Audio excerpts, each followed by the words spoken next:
Bismillahirrahmanirrahim. Alhamdulillahi rabbil alamin. Wal aqibatu lil muttaqin wala udwana illa 'alal zalimin.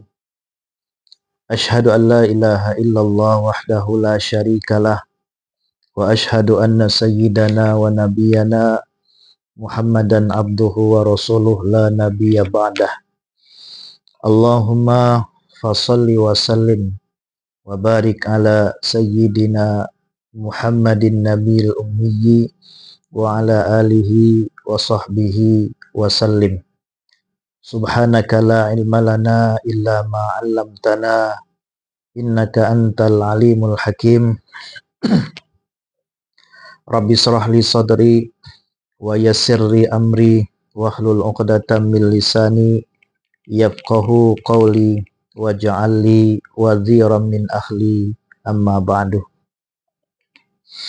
Alhamdulillah, puji syukur kepada Allah Subhanahu wa taala yang senantiasa memberikan kita kesehatan, kekuatan, kesempatan, memberikan kita nikmat iman, nikmat Islam, sehingga kita tetap istiqomah dalam menjalankan tugas kita dan kewajiban kita sebagai hamba-hamba Allah. Mudah-mudahan Allah Subhanahu wa taala selalu memberikan kesempatan kepada kita untuk selalu mengerjakan amal ibadah, mengerjakan amal-amal soleh, dan Allah ridho dengan kita dan kita ridho dengan segala ketentuan Allah yang berlaku untuk kita dalam kehidupan ini.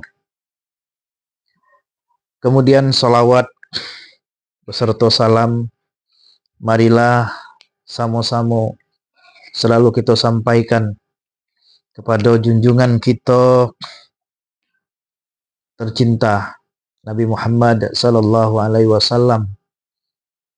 Liqaulina Allahumma salli ala sayyidina Muhammadin nabiyil ummi wa ala alihi wa sahbihi wa sallim.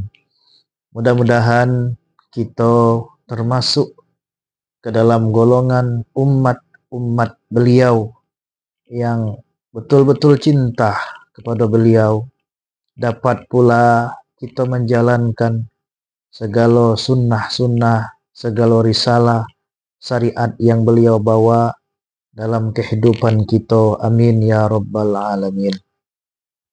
Pada kesempatan kali ini, insyaallah kita akan melanjutkan dari kajian kita sebelumnya, yaitu tentang segala sesuatu atau hal-hal yang membatalkan wudhu. Bismillahirrahmanirrahim. Faslun. Nawaqidul wudhu. Ini satu pembahasan, satu bab menjelaskan tentang nawaqidul wudhu, yang membatalkan wudhu. Walladhi yanqudul wudhu'a sittatu asya'a. Dan yang membatalkan wudhu itu ada 6 macam.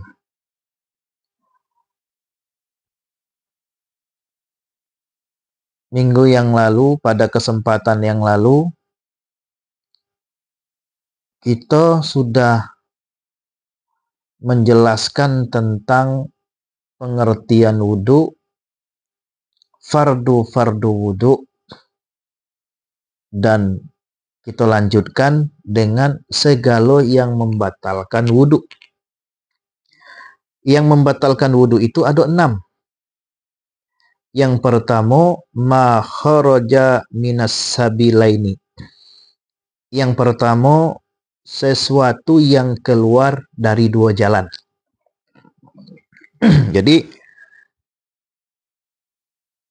Yang membatalkan wudhu yang pertama itu yaitu segala sesuatu yang keluar dari dua jalan. Apa dua jalan itu? Al-kubulu awid dubur, yaitu kubul atau dubur. Kubul itu bagian depan atau kemaluan yang di depan, sedangkan dubur adalah bahagian belakang. Sesuatu yang keluar dari kubul dan dubur, yaitu buang air kecil ataupun buang air besar, itu termasuk salah satu atau yang pertama dari yang membatalkan wudhu.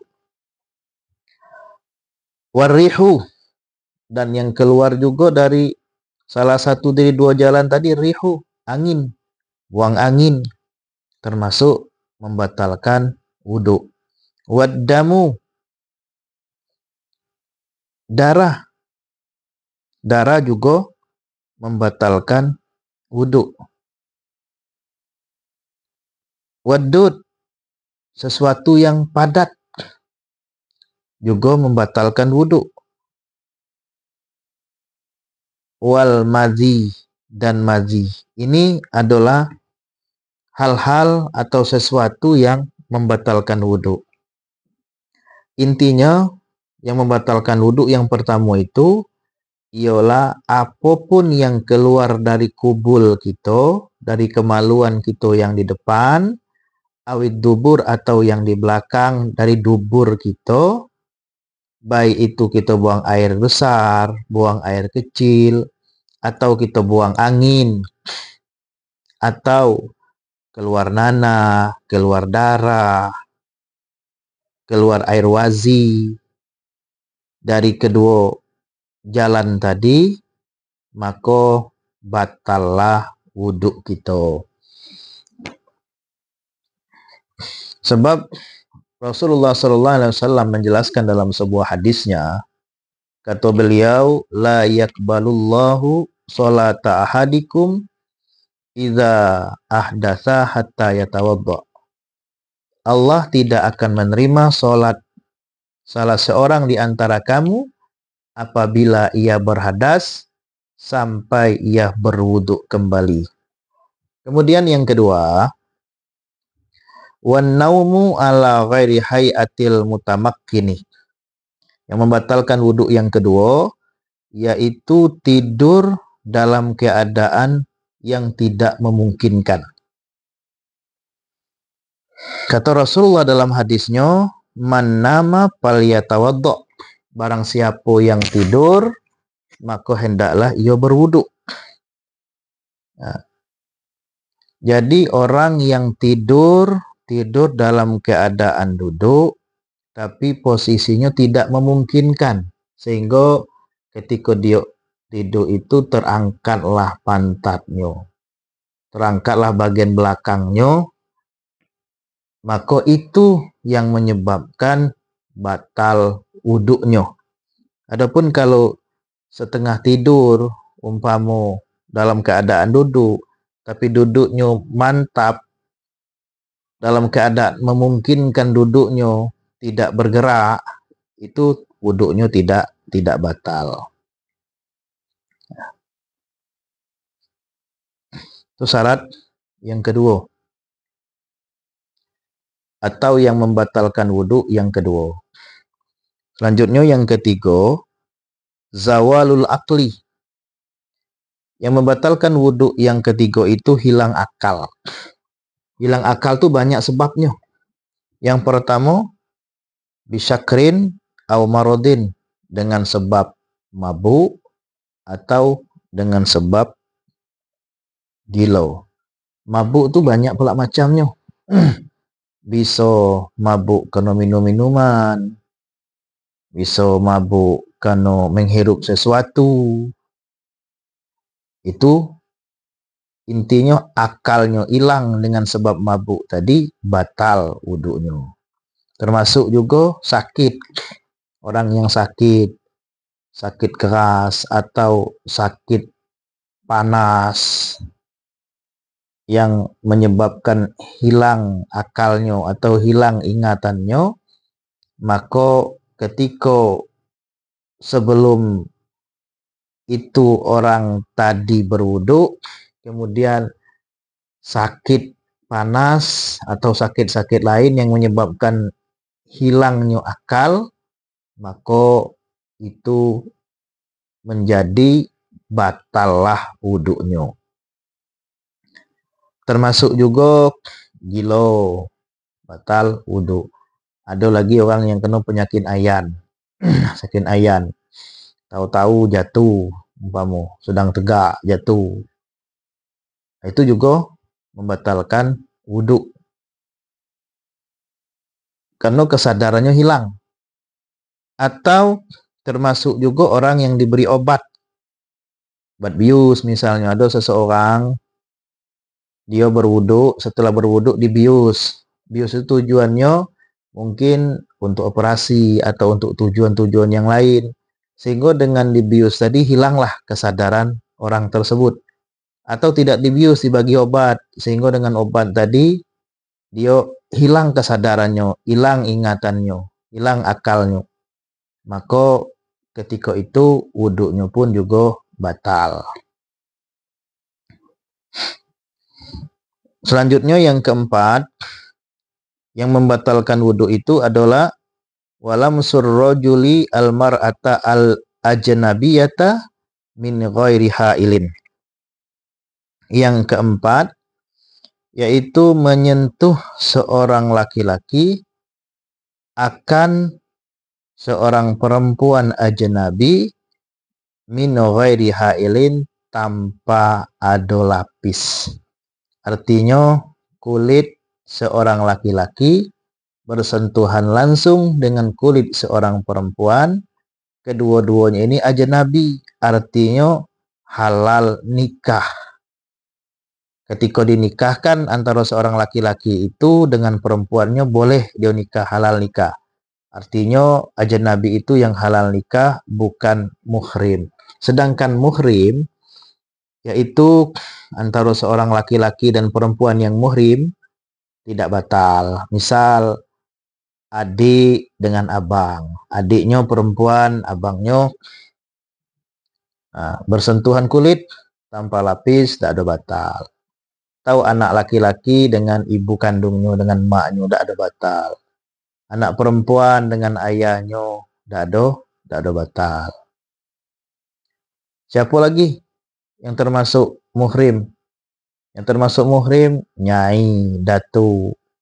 Misal kita punya nyai bersentuhan kulitnya dengan cucunya yang jantan atau laki-laki tanpa lapis, tidak ada batal wudunya.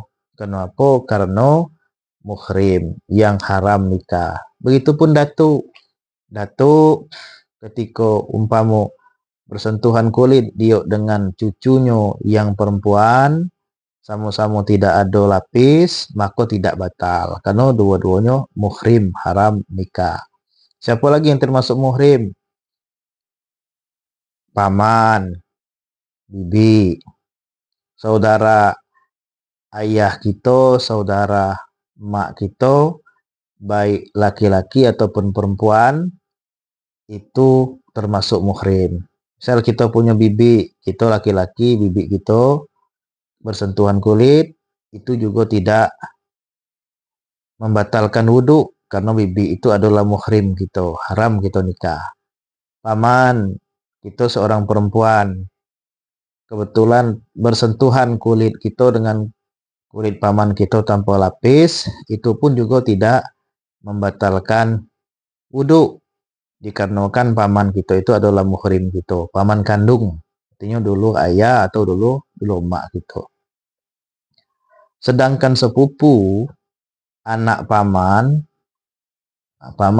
kita dua beradik dengan mak atau ayah gitu. Paman punya anak, anaknya itu statusnya dengan kita adalah sepupu. Kalau sepupu kita laki-laki, anak paman kita yang sepupu dengan kita tadi perempuan, kalau bersentuhan kulit dengan kulit tanpa lapis, maka batallah wudu kita kalau kita dalam keadaan berwudu. Kenapa batal? Karena anak paman kita itu atau sepupunya kita itu termasuk halal nikah. Boleh kita menikahinya, bukan termasuk muhrim.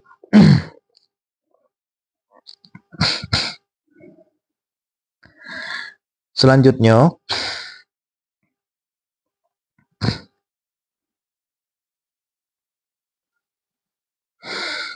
lagi, kalau misal salah satu di antara keduanya ada lapis, yang laki-laki kulitnya bertemu dengan kulit perempuan, tapi perempuan tadi pakai lapis, ada kain, itu tidak batal. Karena ukuran batalnya ketika kulit dengan kulit bertemu langsung, itu yang menyebabkan batalnya wudhu. Nah, kalau misalnya terpegang ke gigi atau kuku atau rambut, itu tidak membatalkan wudhu. Karena yang membatalkan wudhu itu ialah ketika kulit bertemu dengan kulit. Selanjutnya, yang kelima, yang membatalkan wudhu itu wa masu farjil adami bibatinil kappi, menyentuh faraj anak Adam atau menyentuh kemaluan anak Adam dengan batin telapak tangan. Yang dinamakan batin telapak tangan itu iko. Yang iko batin. Kalau iko namanya punggung atau zohirnya. Ketika batin kita iko, yang sering kita gunakan untuk ngengam, batin telapak tangan iko yang menyentuh kemaluan, baik sengaja ataupun tidak disengaja, maka batallah wudhu kita. Kalau misalnya ikonya bersentuhan yang bagian depan, itu tidak membatalkan wudhu. Karena yang termasuk membatalkan itu adalah batin telapak tangan kita.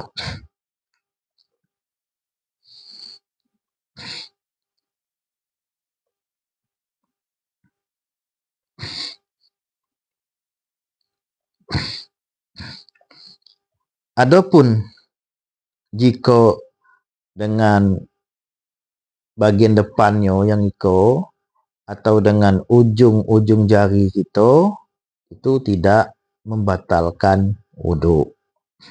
Selanjutnya yang terakhir, yang keenam, yang membatalkan wudhu itu wa massu khalqati duburihi alal jadidi. Yang membatalkan wudhu yang keenam ialah menyentuh lingkaran dubur dengan batin telapak tangan menurut kaul yang jadid. Kaul yang baru, pendapat dari Imam Asy-Syafi'i. Jadi menyentuh dubur kita dengan batin telapak tangan beserta lingkarannya itu menyebabkan wudhu kita batal. Jadi intinya misal gatal, kita sudah berwudhu, kalau langsung kita sentuhkan tangan kita, baik itu ke kubul kita, ke faraj kita, ke kemaluan kita, ataupun ke dubur kita, maka dua-duanya itu menyebabkan batallah wudhunya kita. Jadi demikian kesimpulannya, yang membatalkan wudhu itu ada 6. Yang pertama tadi, segala sesuatu yang keluar dari 2 jalan, baik itu dari kubul ataupun dubur, buang air kecil, buang air besar, buang angin, darah, nanah, wazi, dan lain-lain yang keluar dari 2 jalan itu, baik jalan depan ataupun jalan belakang, maka batallah wudhu kita. Yang kedua, tidur dalam keadaan duduk, tapi kondisinya tidak memungkinkan. Umpamanya kalau tidur itu sampai pantatnya terangkat, itu menyebabkan batalnya wudhu kita. Yang ketiga, itu hilang akal hilang akal dengan sebab mabuk atau dengan sebab sakit. Yang keempat, menyentuh seorang laki-laki akan kulit perempuan yang ajnabi yang halal nikah tanpa lapis atau tanpa kain. Yang kelima, menyentuh faraj anak Adam dengan batin telapak tangan, menyentuh kemaluan anak Adam dengan batin telapak tangan. Dan yang keenam, menyentuh lingkaran dubur serta duburnya dengan batin telapak tangan atau telapak tangan kita yang di dalam itu yang ada putihnya menurut kaul yang jadid. Demikian 6 hal atau 6 macam yang membatalkan wudu. Mudah-mudahan dapat kita pahami dan menjadi renungan bagi kita dan kehati-hatian bagi kita serta pengetahuan sehingga kita tidak keliru lagi berkaitan dengan yang membatalkan wudu. Mudah-mudahan diridhoi oleh Allah Subhanahu wa taala. Amin amin ya rabbal alamin. Alhamdulillah.